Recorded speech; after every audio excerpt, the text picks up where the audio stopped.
এই ক্ষেত্ৰত কি বুলি ক'ম, মই ৰাতিপুৱা যেতিয়া শুনিলোঁ, প্ৰায় 4-5 মান বজাত যেতিয়া শুনিলোঁ, তেতিয়া মোৰ বুকুখন কঁপি উঠিছে, কিয়নো মই যোৱাকালি ৰাতি ইয়াতে থাকি যাম বুলি ভাবিছিলোঁ। কাৰণ আমাৰ বহুতো কাম বাকী আছে।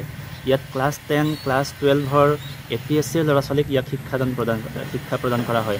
গতিকে আমাৰ বহুত কাম বাকী আছিলে ইয়াতে, আৰু সেইকাৰণে মই ইয়াতে যোৱাকালি থাকি যাম বুলি ভাবিছিলোঁ। আৰু কিন্তু যোৱাকালি মই কিবা কাৰণত নাথাকিলোঁ। কিন্তু সন্ধিয়া 8 মান বজাত আমি ইয়াৰ পৰা আঁতৰি গৈছিলোঁ।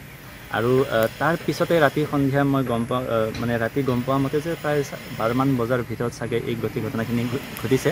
মই গম পোৱা নাছিলোঁ, ৰাতিপুৱা গম পালোঁ। যথেষ্ট দুৰ্ভাগ্যজনক কথা। কেৱল দুৰ্ভাগ্যজনক নহয়, এইটো আমাৰ কাৰণে এটা হতাশাজনক কথা।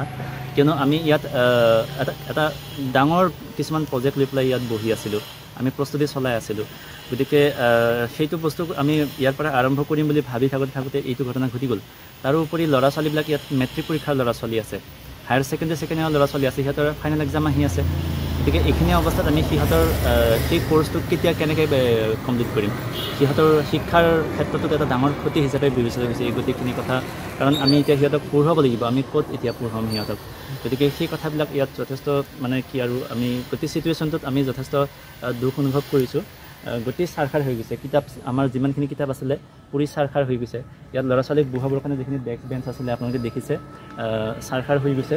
আমাৰ ক্লাছৰুমটোতো ইয়াতে ক্লাছৰুম বুলিবলৈ একোৱেই নাই এতিয়া। গতিকে এতিয়া আমি ক'ত পঢ়ুৱাম, গোটেই অৱস্থাটো আমাৰ কাৰণে এটা কি কৰিম কি নকৰিম অৱস্থা এটা হৈ আছে বৰ্তমান। আৰু ইয়াৰ স্বত্বাধিকাৰী যিজন আমাৰ ৰঞ্জন খুৰা, ৰঞ্জন ৰাভা, তেখেতেও আহি পেলাই ৰাতিপুৱা পৰ্যবেক্ষণ কৰি পেলাই গুচি গৈছে গোটেই ঘটনাটো। তাৰপিছত মই আহিছোঁ, কাৰণ ইয়াত মই বেছি সময় থাকোঁ আৰু ল'ৰা ছোৱালী ইয়াত অনবৰতে আহি থাকে। আৰু গোটেই পৰিচালনা দায়িত্বটো মেইনলি মই ইয়াত চোৱা চিতা কৰি থাকোঁ তেখেতে নাথাকিলে। আৰু সেইখিনি অৱস্থাত আজি আমাৰ ল'ৰা ছোৱালীবিলাকৰ আজিৰ পৰা আমাৰ ক্লাছবিলাক বন্ধ হৈ যাব।